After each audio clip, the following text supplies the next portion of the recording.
मेरा नाम है विपिन कुमार मंडल और मैं स्वागत करता हूं मेरे चैनल क्वालिटी डॉक्यूमेंट सॉल्यूशन में। आज का हमारा ट्रेनिंग सेशन है IATF 16949 2016 के क्लॉज नंबर 7.1.5.2.1 जो कि कैलिब्रेशन और वेरिफिकेशन रिकॉर्ड है। आज हम इसके IATF की रिक्वायरमेंट के साथ साथ ISO 9001 2015 की रिक्वायरमेंट भी इस वीडियो में जानेंगे। चलिए शुरू करते हैं। तो सबसे पहले हम जानेंगे ISO 9001 2015 की रिक्वायरमेंट, जो कि है clause number 7.1.5 monitoring and measuring resources. इसमें क्या रिक्वायरमेंट है वो हम जानते हैं। सबसे पहला है 7.1.5.1 जनरल, जिसमें लिखा हुआ है the organisation shall determine and provide the resources needed to ensure valid and reliable results when monitoring or measuring is used to verify the conformity of products and services to requirements। सबसे पहला line हम पढ़ते हैं ये, the organisation shall determine. तो सबसे पहले हमें क्या करना पड़ेगा, हमारे ऑर्गेनाइजेशन को ये डिटरमाइन करना पड़ेगा, मतलब आइडेंटिफाई करना पड़ेगा कि हमें किस किस गेजेस की, किस किस इक्विपमेंट की हमें ज़रूरत है। तो ये कहाँ से हम करेंगे, ये जब हम न्यू प्रोडक्ट डेवलपमेंट करते हैं तो उस समय एक स्टडी करते हैं जिसको हम कहते हैं मैन्युफैक्चरिंग फिजिबिलिटी स्टडी। ये IATF की रिक्वायरमेंट भी है और मैंने APQP की जो वीडियो है उसमें भी मैंने उसको बताया है। अगर आपने APQP की वीडियो नहीं देखा है तो उस वीडियो को देख लीजिए। उस वीडियो का लिंक मैं इस वीडियो के नीचे दे दूंगा, वहां से आप देख सकते हैं। तो ये कंफर्म हो गया कि हमें आइडेंटिफाई कहाँ से करना है। और आइडेंटिफाई कैसे करना है कि ऐसा भी ना हो कि हमें किसी भी डायमेंशन को चेक करने के लिए एक्चुअल में हाइट गेज जो मेथड है वो एक्चुअल हाइट गेज है, लेकिन हम उसको लिख रहे हैं माइक्रोमीटर या फिर बर्नियर। तो ऐसा भी नहीं है, मतलब सुइटेबल भी होना चाहिए। ऐसा भी नहीं है कि अगर हाइट गेज चाहिए तो हम बर्नियर लिख रहे हैं, हमारे पास हाइट गेज नहीं है तो हमने बर्नियर से काम चलाया, तो वो वैलिड नहीं है।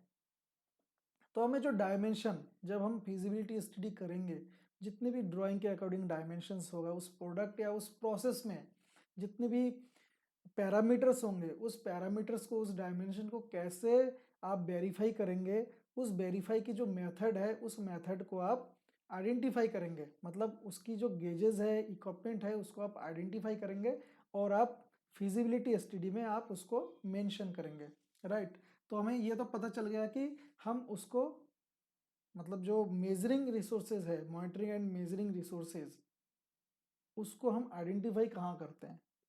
तो हम कहाँ से करते हैं, हमें ये पता चल गया, वो है मैन्युफैक्चरेबिलिटी फिजिबिलिटी स्टडी, राइट। अब नेक्स्ट चलते हैं। अब क्या कहता है, and provide the resources needed to ensure valid and reliable result when monitoring or measuring is used to verify the conformity of products and services to requirements।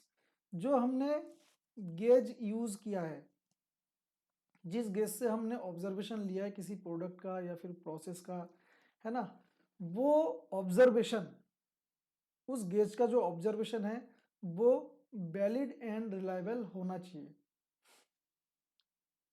अगर हमने यहाँ पर अपनी कंपनी में कोई पार्ट को, किसी भी पार्ट को वेरीफाई करके कस्टमर को दे रहे हैं और जो भी उसका ऑब्जर्वेशन आया, वो ऑब्जर्वेशन कस्टमर के भी यहाँ अगर चेक किया जाए तो वही ऑब्जर्वेशन मिलना चाहिए, उसे कहते हैं हम वैलिड एंड रिलायबल। ऐसा ना हो कि आपने यहाँ पर चेक किया, मान लीजिए कोई भी डाया है, ओडी है, और वो ओडी मान लीजिए 10 का है, प्लस माइनस टोलरेंस जो भी हो, मान लीजिए 0.1 है, और वो ओडी आपने चेक किया 10.05, है ना, और ऑब्जर्वेशन लिख के आपने दे दिया अपने इंस्पेक्शन रिपोर्ट में, और वही पार्ट को कस्टमर चेक करता है या कोई और बंदा चेक करता है या कोई भी चेक कर सकता है ना, तो वो रिजल्ट वैलिड और रिलायबल होना चाहिए। कहने का मतलब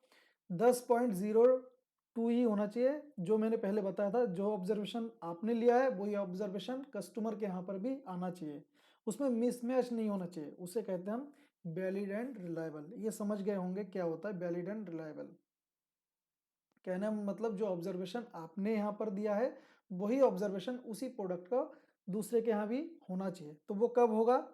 जब आपका मेजरिंग इक्विपमेंट ओके होगा, वेरीफाइड होगा, कैलिब्रेटेड होगा, तब। नेक्स्ट पॉइंट क्या है? The organisation shall ensure that the resources provided are suitable for the specific type of monitoring and measurement activities being undertaken. यहाँ पर वही आ गया, वही बात आ गई है जो मैंने ऊपर बताया था कि किसी भी पैरामीटर्स को चेक करने के लिए उसके अकॉर्डिंग ही गेज को आप आइडेंटिफाई करें, सेलेक्ट करें। ऐसा ना हो कि बर्नियर से हाइट गेज से चेक करने वाला जो पैरामीटर है, जो कैरेक्टरिस्टिक्स है या डायमेंशन है, उसको आप बर्नियर लिख रहे हैं, तो ये गलत है, सुइटेबल नहीं है। तो सुइटेबल के साथ आप गेज को आइडेंटिफाई करें। नेक्स्ट वी नंबर क्या कहता है? Are maintained to ensure their continuing fitness for their purpose. ये कहता है कि आपका जो गेजेस है वो कंटिन्यूसली उसकी फिटनेस चेक होना चाहिए और वो मेंटेन होना चाहिए। कहने मतलब कैलिब्रेटेड होना चाहिए, वैलिडेटेड होना चाहिए, वेरीफाइड होना चाहिए। आप जैसे भी आप करते हैं, आपका जो भी मेथड है वो होना चाहिए। ये सारी चीज़ें आपको प्रोसीजर में लिखना पड़ेगा। नेक्स्ट पॉइंट क्या कहता है? The organisation shall retain appropriate documented information as evidence of fitness for purpose of the monitoring and measurement resources. जो भी फिटनेस आप करेंगे इसके साथ वो आपको उसका रिकॉर्ड रखना पड़ेगा। डॉक्यूमेंटेड इंफॉर्मेशन का मतलब आपको उसका रिकॉर्ड रखना पड़ेगा। नेक्स्ट पॉइंट है मेजरमेंट ट्रेसिबिलिटी 7.1.5.2। ये भी ISO 9001 2015 की रिक्वायरमेंट है, जो कि क्लॉज नंबर 7.1.5.2 है। इसमें क्या कहता है? When measurement traceability is a requirement or is considered by the organization to be an essential part of providing confidence in the validity of measurement result, measuring equipment shall be। इसमें भी वही कहा है, जो भी आप मेजरमेंट ट्रेसिबिलिटी, कहने का मतलब हो गया जो भी आप मेजरमेंट इक्विपमेंट यूज करेंगे, मेजरिंग इक्विपमेंट यूज करेंगे, उसका जो रिजल्ट है वो वैलिड होना चाहिए। और ऐसा ना हो कि वही मैंने जो ऊपर कहा था कि आप यहाँ पर कुछ चेक कर रहे हैं और कोई दूसरा आगे कुछ चेक कर रहा है, तो उन दोनों में बहुत ज़्यादा अंतर है। ऐसा ना होना चाहिए उन दोनों की रिजल्ट में। इसका मतलब आपका जो गेज है वो सही नहीं है, उसको आपको कैलिब्रेट करना पड़ेगा। तो कैलिब्रेट कराने के लिए यहाँ पर लिखा हुआ है मेजरमेंट ट्रेसिबिलिटी। मेजरमेंट ट्रेसिबिलिटी का मतलब हो गया है कि कोई स्टैंडर्ड, ये इंटरनेशनल स्टैंडर्ड आप कह सकते हो, उस स्टैंडर्ड के अकॉर्डिंग आपका जो इंस्ट्रूमेंट है, गेज है, वो कैलिब्रेशन होना चाहिए। नेक्स्ट पॉइंट जो है कैलिब्रेटेड और वेरीफाइड और बोथ। इसमें कहा है कैलिब्रेशन भी होना चाहिए और आप वेरीफाई भी उसको कर सकते हो, दोनों या दोनों कर सकते हो। आप कैलिब्रेशन भी कर सकते हो और वेरिफिकेशन भी कर सकते हो, या तो फिर दोनों कर सकते हो। At specified intervals or prior to use against measurement standards traceable to international or national measurement standard। When no such standard exists, the basis used for calibration or verification shall be retained as documented information। तो इसमें सबसे पहले तो हमें ये पता लग गया कि आप कैलिब्रेशन भी कर सकते हो और वेरिफिकेशन भी कर सकते हो। तो वेरिफिकेशन अपने एंड पे होता है, इंटरनली होता है, और कैलिब्रेशन हम थर्ड पार्टी से कराते हैं, कैलिब्रेशन लैब से कराते हैं, और वो लैब कम से कम NABL सर्टिफाइड होनी चाहिए। तभी वो मेजरमेंट ट्रेसेबिलिटी का मतलब ही यही है कि वो NABL सर्टिफाइड होना चाहिए, उनके पास ही मेजरमेंट ट्रेसेबिलिटी रहती है, बाकी नहीं रहती है। बाकी अगर आप किसी कंपनी को देख रहे हैं कि ISO 9001 सर्टिफाइड कंपनी, तो उनके पास कुछ नहीं है ऐसा, उनके पास ऐसा कोई स्टैंडर्ड नहीं है, वो फेक आपको रिपोर्ट बना के दे रहे हैं। वो लेना या ना लेना बराबर है, या इससे बढ़िया आप खुद ही छाप लीजिए।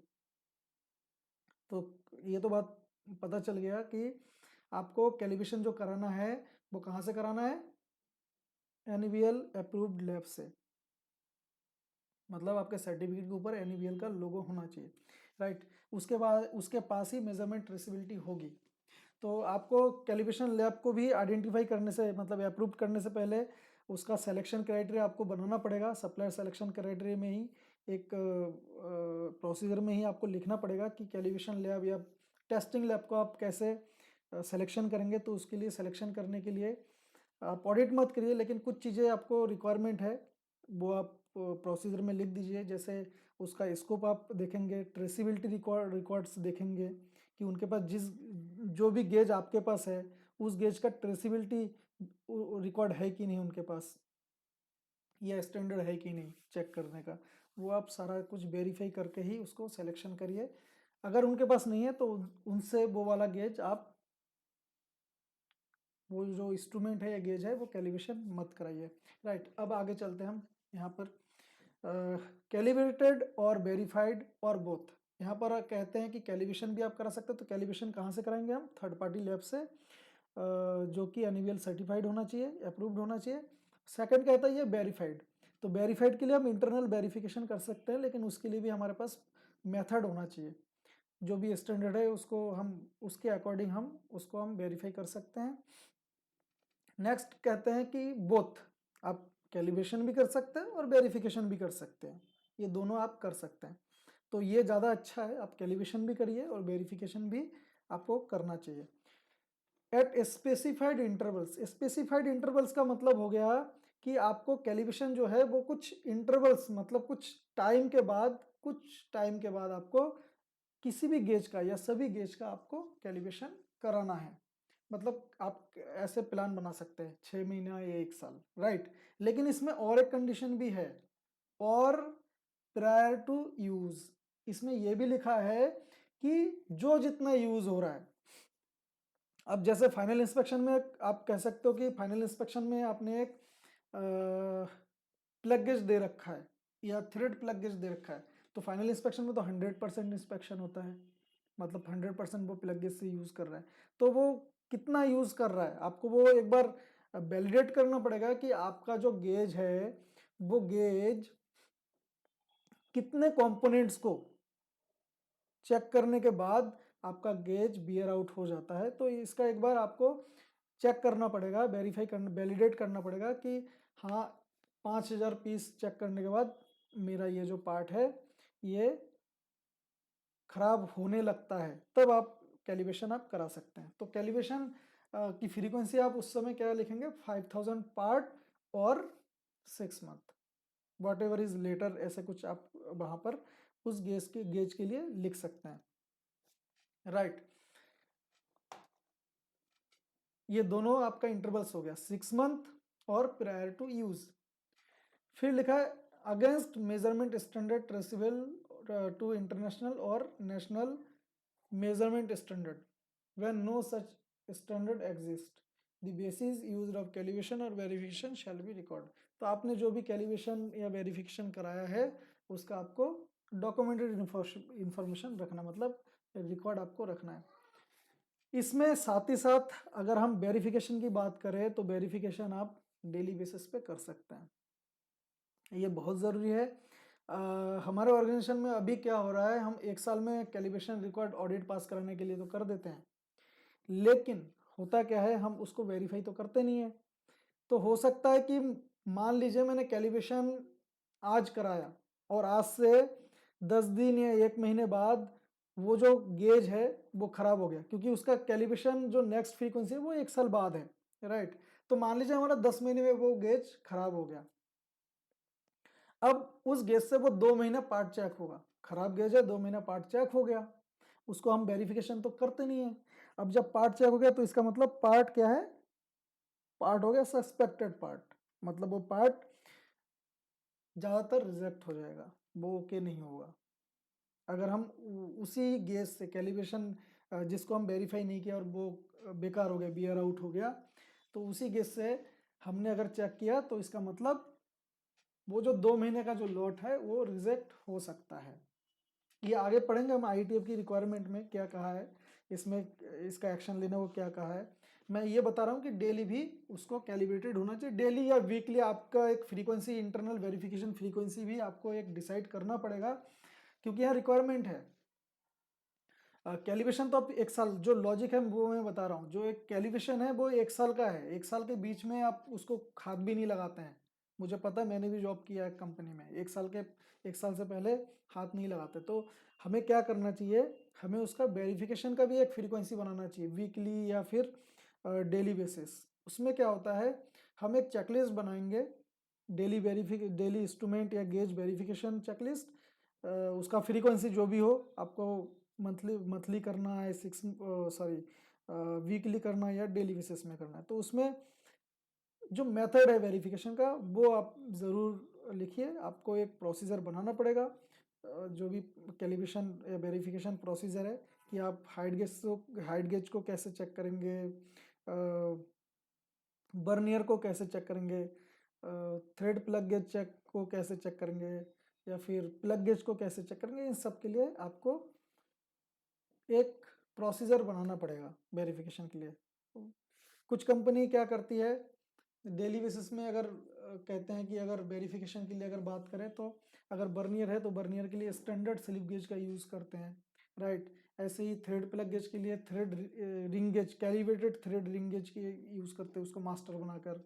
ऐसे ही प्लग गेज को यूज़ करने के लिए एयर रिंग गेज का यूज़ करते हैं। तो इस टाइप के बहुत सारे मेथड है जो आप उसको यूज़ करके डेली बेसिस पे आप वेरिफिकेशन कर सकते हैं। फिर नेक्स्ट बी नंबर क्या कहता है, identified in order to determine their status. सभी गेज आपने जो भी आपकी कंपनी में इंस्ट्रूमेंट्स आपने आइडेंटिफाई किया है, गेजेस आइडेंटिफाई किया है, वो सभी गेजेस पे एक यूनिक नंबर होना ज़रूरी है। क्योंकि जब कैलिब्रेशन आप कराएंगे तो कैलिब्रेशन में अगर आपने गेज का नंबर नहीं दिया तो आप आइडेंटिफाई नहीं कर पाओगे कि कौन सा गेज क्या है, आपको समझ में नहीं आएगा। तो हर एक गेज में आइडेंटिफाई, हर एक गेज का आइडेंटिफिकेशन नंबर होना चाहिए। ऐसा नहीं होना चाहिए पर्चे वर्चे में लगा के आप वहीं छाप दो, ऐसा नहीं होना चाहिए। उस पर क्या करोगे आप, इनग्रेविंग करके आप लिखोगे कि DBC01, DBC02, DBC03, और जो लिस्ट है वो लिस्ट भी उसी हिसाब से बनाओगे। DBC01 क्या है, डिजिटल वर्नियर कैलिपर, उसका रेंज क्या है, उसका रेंज 0 से 150 है, और उसकी कैलिब्रेशन फ्रीक्वेंसी क्या है, 6 महीना या 1 साल है। कहाँ यूज़ होता है, शॉप फ्लोर में यूज़ होता है, या फिर मशीन शॉप में यूज़ होता है, या फिर फाइनल इंस्पेक्शन में यूज़ होता है। इसकी लिस्ट काउंट क्या है, 0.01 है, और इसकी एक्सेप्टेबल क्राइटेरिया क्या है, इतना है। तो ये कुछ रिक्वायरमेंट्स है जो मैंने अभी बताया, इसको आप सुन के लिख कर ऐसे ही चेकलिस्ट आप बनाइए। और मैं कोशिश करूँगा आपसे, जितनी भी ये चेकलिस्ट वगैरह है ये वीडियो के नीचे ही मैं लिंक दे दूंगा, वहाँ से आप डाउनलोड भी कर सकते हो। मैं कोशिश करूँगा, अभी मुझे पता नहीं है कैसे लिंक कैसे अपलोड वगैरह करते हैं, मैं सीखूंगा ये चीज़, राइट। नेक्स्ट सी नंबर क्या कहते हैं, सी नंबर कहते हैं safe guarded from adjustment, damage और deterioration that would invalidate the calibration status and subsequent measurement results। Safeguard का मतलब हो गया कि आपका जो सेफगार्ड फ्रॉम एडजस्टमेंट, सेफगार्ड का मतलब हो गया कि आपका जो इंस्ट्रूमेंट है वो प्रॉपर तरीके से रखा हुआ होना चाहिए। एक आपके पास कैबिन होना चाहिए, हर एक इंस्ट्रूमेंट का अलग अलग इंस्ट्रूमेंट का आपका पास पैकेजिंग स्टैंडर्ड होना चाहिए, कैसे आप पैकेजिंग कर रहे हैं, कैसे उसको रख रहे हैं जो कि डैमेज ना हो, जो कि ख़राब ना हो, राइट। इस टाइप से आपको उसको सेफ गार्ड आप कर सकते हैं। साथ ही साथ उसमें कैलिब्रेशन स्टेटस आप कह सकते हो, जब कैलिब्रेशन के लिए आप भेजते हैं तब क्या होता है, तब कैलिब्रेशन सर्टिफिकेशन के साथ साथ आपको कैलिब्रेशन लैब वाले हर एक इंस्ट्रूमेंट पर एक स्टिकर वो अटैच करके देते हैं, और इस इंस्ट्रूमेंट पर लिखा होता है कि ये जो इंस्ट्रूमेंट है ये कैलिब्रेटेड है और इसका डेट यहाँ से यहाँ तक है, राइट। वो होना ज़रूरी है। वो अगर नहीं होगा तो किसी को पता ही नहीं चलेगा अंदर कि ये वाला जो इंस्ट्रूमेंट है वो इंस्ट्रूमेंट कैलिब्रेटेड है या फिर नहीं है। वो स्टेटस होना ज़रूरी है। नेक्स्ट क्या कहता है, the organisation shall determine if the validity of previous measurement result has been adversely affected when measuring equipment is found to be unfit for its intended purpose and shall take appropriate action as necessary। ये आ गया point.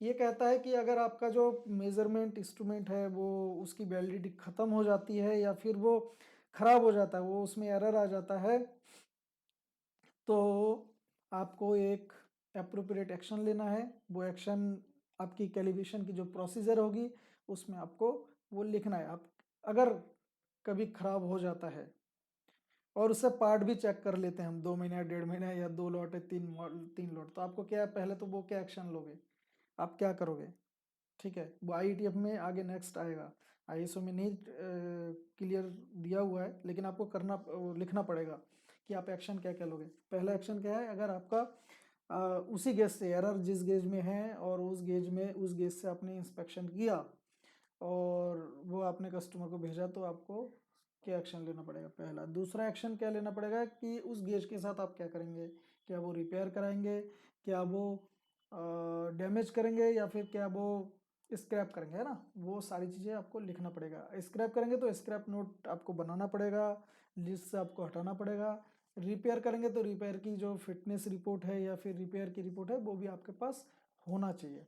तो इसके लिए आप क्या कर सकते हैं, इसके लिए आप गेज हिस्ट्री कार्ड भी आप बना सकते हैं। वो कब कब कैलिब्रेशन हुआ है, कब कब क्या हुआ है, सब कुछ आप उसमें मेंशन कर सकते हैं।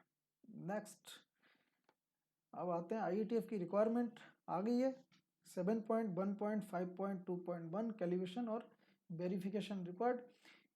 ये आईईटीएफ 16949 2016 की रिक्वायरमेंट है। इसमें क्या कहता है, क्या रिक्वायरमेंट है, चलिए जानते हैं। The organization shall have a documented process. सबसे पहले आईईटीएफ यही मांगते हैं, डॉक्यूमेंटेड प्रोसेस, राइट। मैंने आईटीएफ के ऊपर भी वीडियो बना रखा है, उसमें कितने डॉक्यूमेंटेड प्रोसेस की रिक्वायरमेंट है वो सब कुछ डिटेल में बता रखा है, आप उस वीडियो को देख सकते हैं। मैं इस वीडियो के नीचे लिंक दे दूंगा, वहाँ से आप देख सकते हैं। अब सबसे पहले इन्होंने क्या कहा है, डॉक्यूमेंटेड प्रोसेस की रिक्वायरमेंट है, मतलब आपको एक प्रोसीजर बनानी पड़ेगी जो कि जो ऊपर हमने पढ़ा है अभी तक क्या क्या रिक्वायरमेंट है वो भी आप उस पर मेंशन करेंगे, क्योंकि आईएसओ 9001 की रिक्वायरमेंट है और आईईटीएफ आईएसओ के बिना अधूरा है, तो उसकी रिक्वायरमेंट तो इसमें आनी ही चाहिए, राइट। तो ये क्या कहता है, the organization shall have a documented process, तो आपको एक प्रोसीजर बनाना पड़ेगा। प्रोसीजर कैसे बनाते हैं वो भी मैंने बताया, क्या क्या उसकी प्रोसेस की रिक्वायरमेंट है, इनपुट आउटपुट ये सारी चीज़ें है ना, वो भी मैंने बता रखा है। क्वालिटी मैनुअल की जो वीडियो है उस वीडियो में मैंने बता रखा है, तो उस वीडियो को भी आप देख सकते हैं, नीचे लिंक दे दूंगा। अब आगे पढ़ते हैं।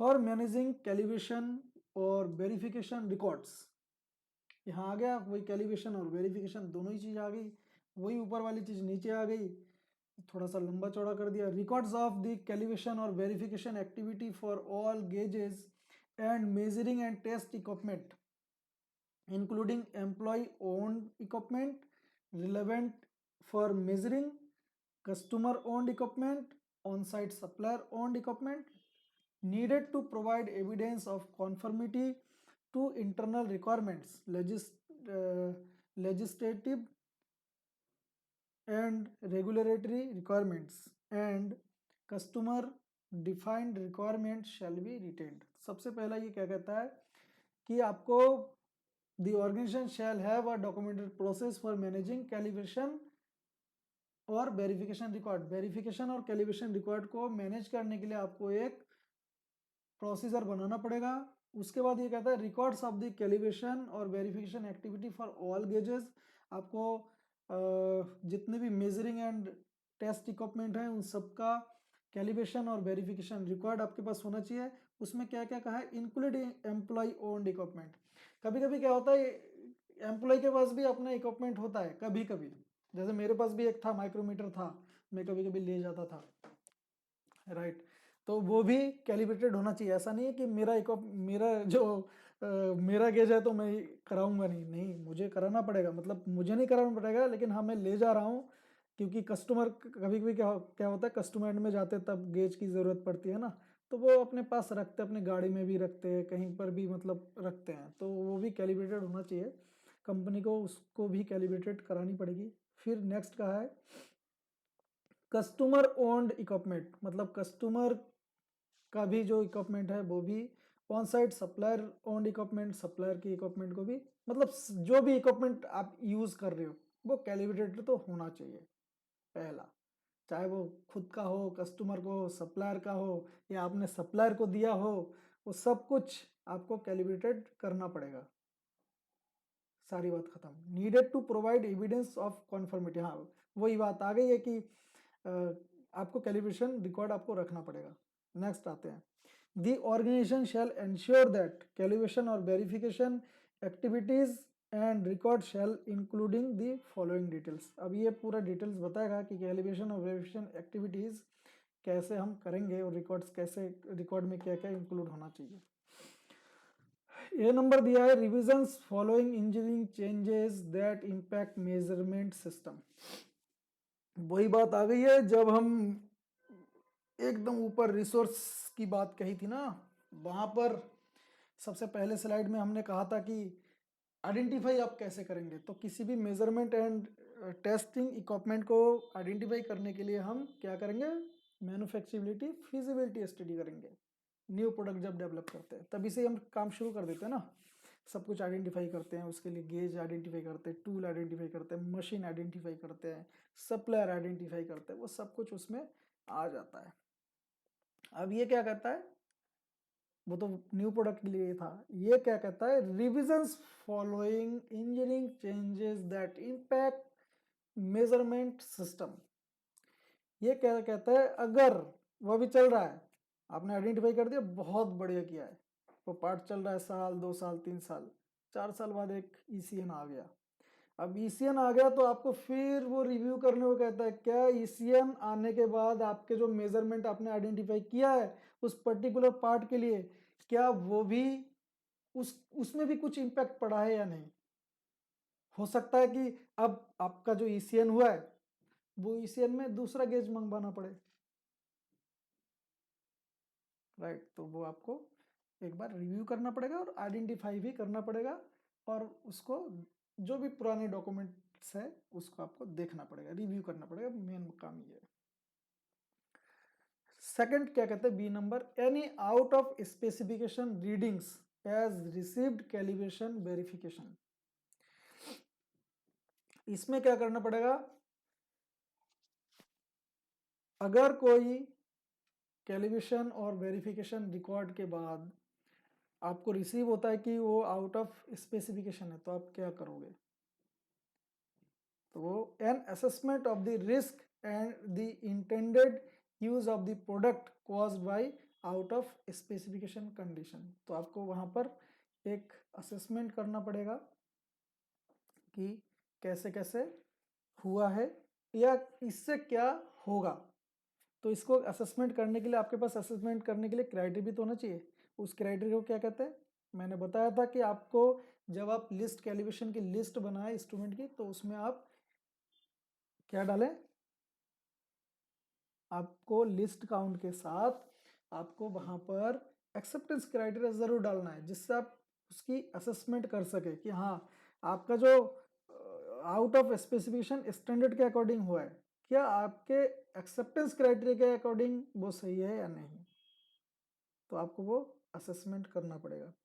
डी क्या कहता है, when a piece of inspection measurement and test equipments is found to be out of calibration or defective during its planned verification or calibration or during its use, documented information on the validity of previous measurement result obtained with this piece of inspection measurement and test equipment shall be retained, including the associate standards last calibration date and the next due date on the calibration report।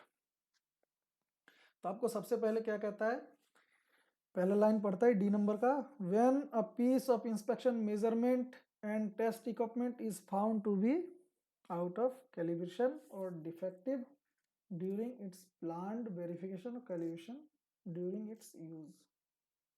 तो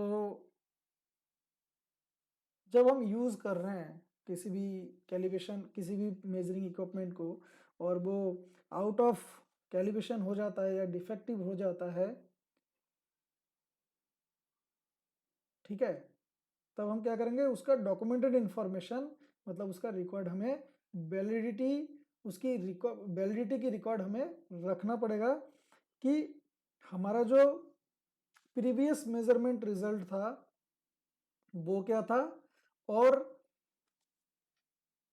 और ये जो हमने क्या नाम है उसका, इसका जो नेक्स्ट ड्यू डेट है वो कब है, ये सारा कुछ हमें रखना पड़ेगा। Calibration date, last calibration date और नेक्स्ट ड्यू डेट क्या है, ये सारी चीज़ें हमें रखना पड़ेगा। इसलिए रखना पड़ेगा कि आपको, आप पे कोई क्लेम ना कर सके।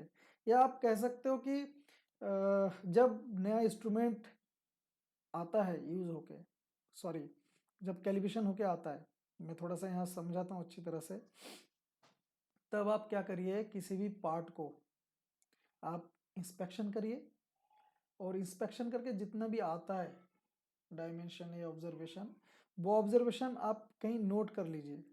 मतलब आप एक चेकलिस्ट बनाइए या कुछ भी, वहाँ पर आप नोट कर लीजिए, और कभी भी अगर प्रॉब्लम आती है, ठीक है, और उस पार्ट को, जो वो जो पार्ट है, उस पार्ट को आप मास्टर बना के रखिए कहीं, dummy master,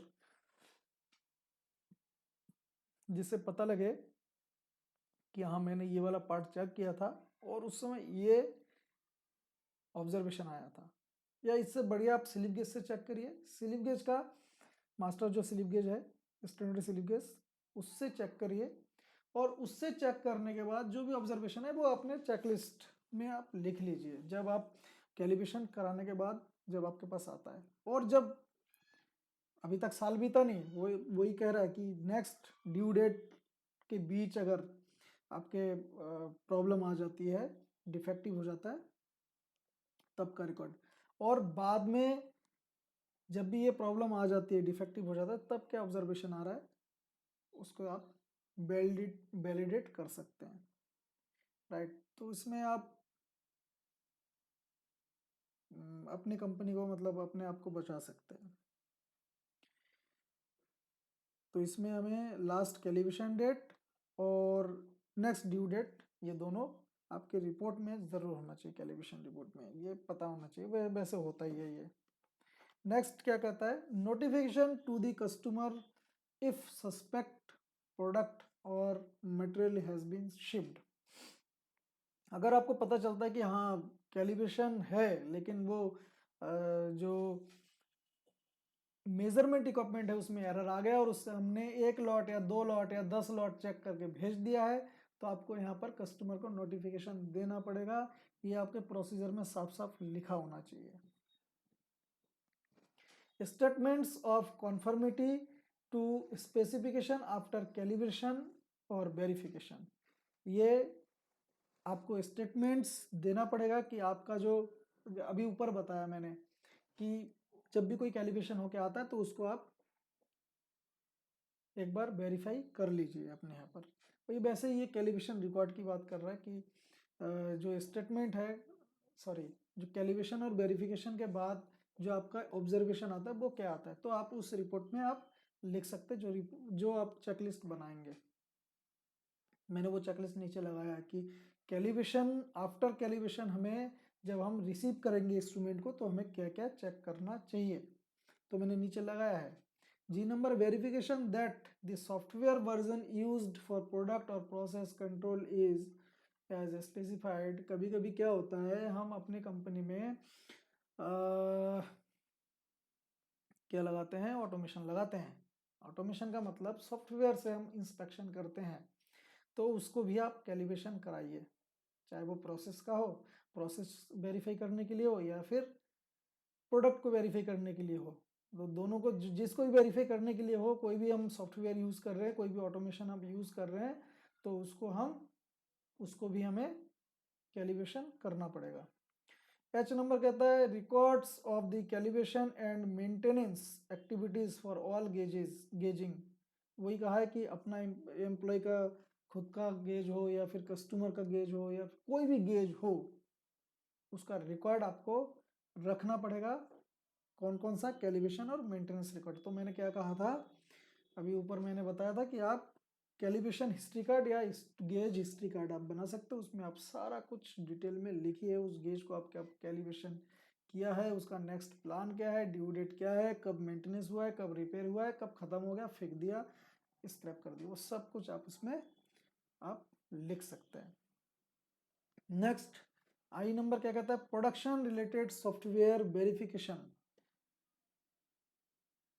Production related software verification used for product and process control including software installed on employees owned। ये भी वही कहा है कि एम्प्लॉय का खुद का हो, कस्टमर का हो, जिसका भी वो सॉफ्टवेयर हो वो भी कैलिब्रेटेड होना चाहिए। ये एक सैंपल कैलिब्रेशन सर्टिफिकेट मैंने लगाया है। यहाँ पर सबसे पहले आप अगर इस साइड देखेंगे तो यहाँ पर कंपनी का लोगो हो जाता है। ये चेकलिस्ट मस्ट है, इसके बिना कैलिब्रेशन कराना बेकार है आपको। कैलिब्रेशन सर्टिफिकेट रिव्यू चेकलिस्ट है ये, ठीक है। ये आपका जो भी आपके हिसाब से आप अपनी कंपनी में फॉर्मेट नंबर देते हैं वो ये है, डॉक्यूमेंटेशन कंट्रोल है, डॉक्यूमेंटेड कंट्रोल है, gauge name, gauge number, simple सी है, डेट, राइट, ये तो हो गया सिंपल। उसके बाद आप क्या करेंगे,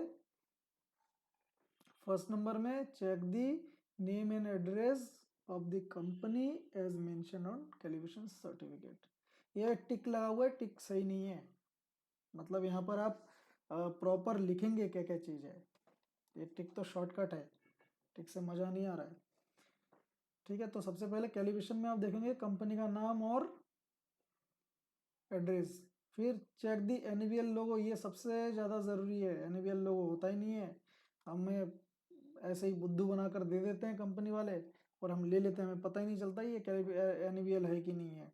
बाद में पता चलता है, कभी कोई ऑडिटर आता है, जब एनसी लग जाती है तब पता चलता है अरे एनवीएल नहीं था।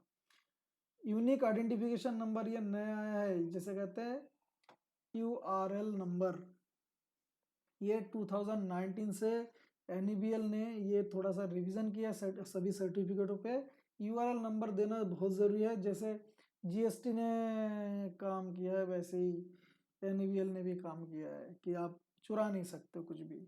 यूआरएल नंबर का मतलब ये हो गया कि आप गलत सर्टिफिकेट नहीं बना सकते, पुराना सर्टिफिकेट भी नहीं बना सकते। लेकिन आजकल के जो लैब वाले हैं ये भी बड़ा शातिर है, कुछ नंबर छोड़ रखते हैं कि कभी फर्जी काम करना है तो उसी नंबर पे, यूआरएल नंबर पे आप बना दो और काम हो जाता है। कोई कैलिब्रेशन वाला देख रहा हो तो सॉरी भाई, लेकिन आज ये सच है। Check the gauge name, number, list count and range. अच्छा, यूआरएल नंबर पे और थोड़ी सी बात करनी है। यूआरएल नंबर पे क्या होता है, यूआरएल नंबर कभी कभी क्या होता है, 5 सर्टिफिकेट में एक नंबर दिया जाता है। अगर आपके पास 100 गेज आपने एक साथ दिया तो कभी कभी कैलिब्रेशन लैब ओवर स्मार्ट बनने के लिए, मतलब उसको ज़्यादा बचत हो, इसलिए एक ही नंबर 5 पे चिपका देते हैं वो। तो इसका मतलब हो गया एनवीएल के हिसाब से एक यूआरएल नंबर पे, मतलब एक गेज इशू, एक सर्टिफिकेट इशू हुआ है तो एनवीएल को एक का ही पैसा मिलेगा, और ये 5-5 चिपका देते हैं। तो ये भी आपको देखना पड़ेगा, ये भी ऑडिट में खूब पकड़ा जाता है। Page number and total number of pages received, कितने पेज आप रिसीव कर रहे हैं वो सारी चीज़ें। Check the gauge name, number, list count and range, ये भी आपको देखना पड़ेगा। Check the calibration date and due date, ये ज़रूर देखना पड़ेगा, ये तो ऊपर ही लिखा हुआ है, रिक्वायरमेंट भी है एज पर फ्रीक्वेंसी, जो आपने फ्रीक्वेंसी दिया है। Check the calibration results in accepted range, जो आपको सर्टिफिकेट मिला है उसमें आप देखेंगे कि एक्सेप्टेड रेंज में है कि नहीं।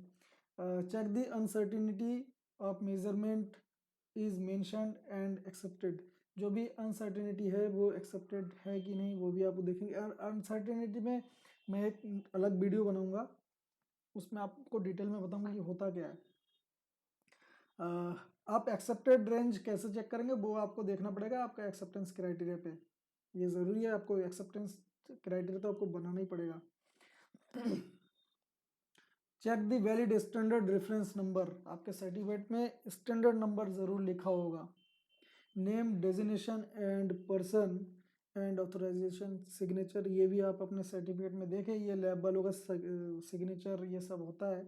Check the gauge condition and calibration slip, gauge के कंडीशन का मतलब हो गया वही कि चेक ऑब्जर्वेशन क्या आ रहा है गेज का, ये तो कंडीशन हो गया। और कंडीशन का मतलब 2-3 चीज़ें और है, टूटा फूटा नहीं होना चाहिए, क्रैक ब्रैक नहीं होना चाहिए, मतलब डैमेज नहीं होना चाहिए, जैसे दिया था वैसा मिला है कि नहीं, पहला। दूसरा, उस पर कैलिब्रेशन स्टिकर स्लिप लगा है कि नहीं वो, और आपके जो सर्टिफिकेट है उन दोनों में ड्यू डेट, नंबर वगैरह सब सही लिखा है कि नहीं वो आपको देखना पड़ेगा। और नेक्स्ट और लास्ट है check the gauge calibration certificate with scope, आपको जो स्कोप दिया है स्कोप के साथ साथ आपको ट्रेसेबिलिटी रिकॉर्ड भी उनसे लेना पड़ेगा, हर एक गेज का अलग अलग होता है ट्रेसेबिलिटी स्टैंडर्ड, तो उसके साथ भी आपको मैच करना पड़ेगा। यही पूरा वीडियो था, थैंक यू। पसंद आए तो लाइक और शेयर कर दीजिए,